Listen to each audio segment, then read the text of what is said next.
Monsieur le Président, il n'y a pire danger pour l'emploi au Québec que la nouvelle salve du US Lumber Coalition contre l'emploi forestier dans toutes les régions. 5 000 emplois en Abitibi, 5 000 au Saguenay, il y en a en Gaspésie, Chaudière-Appalaches, 5 000 dans la métropole. Il n'y a pire danger que celui-là.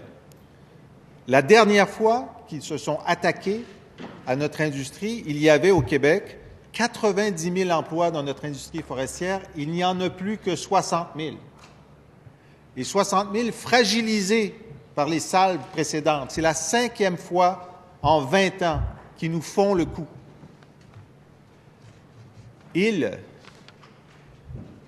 ont une aide collatérale, celle du gouvernement canadien, qui jamais n'a défendu franchement le régime forestier québécois. Des réformes ont été introduites par le parti qui forme le gouvernement pour faire en sorte que notre régime forestier soit en tout point inattaquable. Et donc, la seule réponse, ce serait de demander au gouvernement canadien d'exclure le Québec, de demander l'exclusion du Québec des droits compensateurs que les fédéraux vont demander. Est-ce que c'est ce que le premier ministre a demandé à Justin Trudeau lorsqu'il l'a vu, il y a 10 jours, à Madagascar? Monsieur le Premier ministre. Monsieur le Président, mon collègue essaie désespérément d'avoir un relevé des moments et des contenus précis de mes conversations avec le Premier ministre du Canada. Ça n'arrivera pas ici ni ailleurs. Ce que je vais lui dire cependant, c'est que, d'une part, ce qui indique quant à la situation aux États-Unis, confirme le risque du protectionnisme. Et je l'amène à méditer ça, compte tenu des possibilités qu'il a lui-même évoquées au cours des derniers jours. Les politiques protectionnistes des deux côtés de la frontière nuisent à l'emploi et à la prospérité. D'autre part, effectivement, parmi les demandes fondamentales que nous faisons, c'est la prise en compte du caractère spécifique du régime forestier du Québec qui a été adopté ici, mis en place et qui comprend un mécanisme de fixation des prix selon un libre marché. Et je pense qu'on va le réaffirmer et le demander. On demande également que notre part de marché soit maintenue et on demande une considération spécifique pour les installations frontalières qui, bien sûr, sont très près de la frontière du Maine, par exemple. Alors, ces demandes sont bien connues. Pour s'assurer que le point de vue du Québec est bien représenté à la table de négociation, bien sûr, dans cette période d'intérim de la présidence américaine, tout ça est un peu instable, nous avons demandé à M. Raymond Chrétien de se rendre lui-même à titre de notre représentant, rémunéré par le Québec, de façon à veiller à ce que les intérêts du Québec soient non seulement défendus, mais qu'on en fasse la promotion de ce régime forestier. Maintenant, pour indiquer aux collègues l'ampleur du défi devant nous, la cible continue à s'éloigner du côté américain. Parce que, bien sûr, on commence par dire que l'industrie est subventionnée. Quand on leur démontre que ce n'est pas vrai, on change de tactique. Maintenant, le simple fait que l'exploitation forestière a lieu sur des terres publiques est pour certains Américains, certains industriels américains, une mesure protectionniste. Alors, c'est difficile, mais on va... Première complémentaire, Monsieur le chef de l'opposition. On le sait, on gagne toujours à la fin, mais on a perdu des dizaines de milliers d'emplois et c'est encore à risque maintenant. Alors, je lui demande à lui, le premier ministre, qu'a-t-il dit à Justin Trudeau? Justin Trudeau qui a affaibli la position de négociation du Canada et du Québec encore plus en acceptant le principe de quotas, des quotas qui signifieraient une réduction de notre production, donc de l'emploi. Lui a-t-il dit que c'était inacceptable? Lui a-t-il demandé de changer de position? Que lui dit-il lorsqu'il le voit? Monsieur le Premier ministre. Alors, ces conversations regardent les deux protagonistes de la conversation. Mais ce que je dirais, Monsieur le Président... S'il vous plaît. La question a été posée parfaitement et dans l'ordre. Je voudrais entendre la réponse avec le même ordre.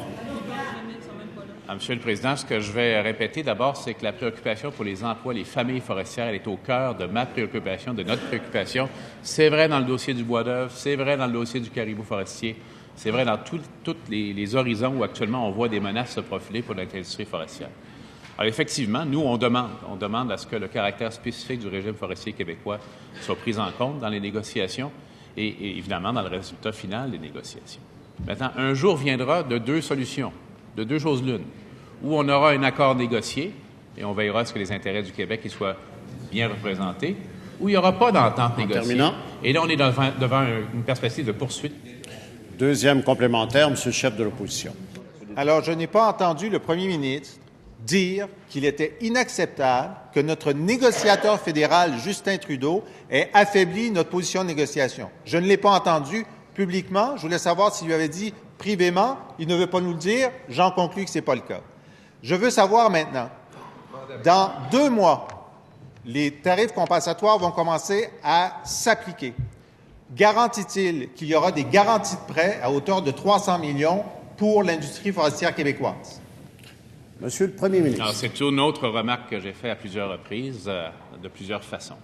Bien sûr, on souhaite une issue plus positive. On souhaite qu'il y ait un accord qui soit satisfaisant avec lequel l'industrie peut continuer à progresser au cours des prochaines années. Mais comme je disais à la fin de ma réponse précédente, l'alternative, malheureusement, s'il n'y a pas d'accord, c'est une suite ininterrompue de poursuites judiciaires et de droits compensatoires. Même si on gagne toujours, et on a toujours gagné, les droits s'appliquent.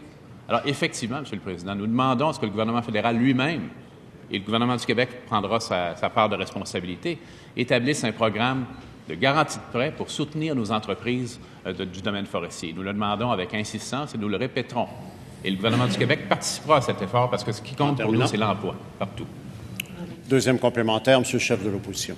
Le premier ministre dit qu'il le demandera. Moi, ce que je lui demande, là, c'est peut-il dire aujourd'hui que, quelle que soit la conclusion de ces discussions avec le fédéral, le Québec sera présent pour une garantie de prêt à la hauteur de ce qui est nécessaire. C'est ça qu'ils veulent savoir. Est-ce qu'il peut garantir ça pour qu'on ne perde pas 30 000 emplois comme la dernière fois? Monsieur le Premier ministre. Je veux répéter que oui, on sera là. On sera là à la hauteur requise pour les dommages réels constatés. Et on verra s'il y a des dommages. Et on espère qu'il y en aura peu. Parce qu'encore une fois, travaillons pour qu'on ait des 2 côtés de la frontière le réalisme de constater qu'un accord négocié est beaucoup mieux qu'une ambiance de poursuite continuelle.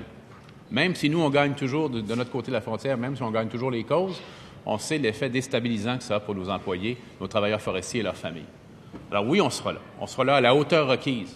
Mais avant d'arriver là, continuons nos efforts avec l'accord de tous les partis ici pour défendre le régime forestier du Québec québécois et son caractère spécifique, protéger nos installations frontalières et protéger notre part de marché. C'est ça qu'il faut continuer à faire, M.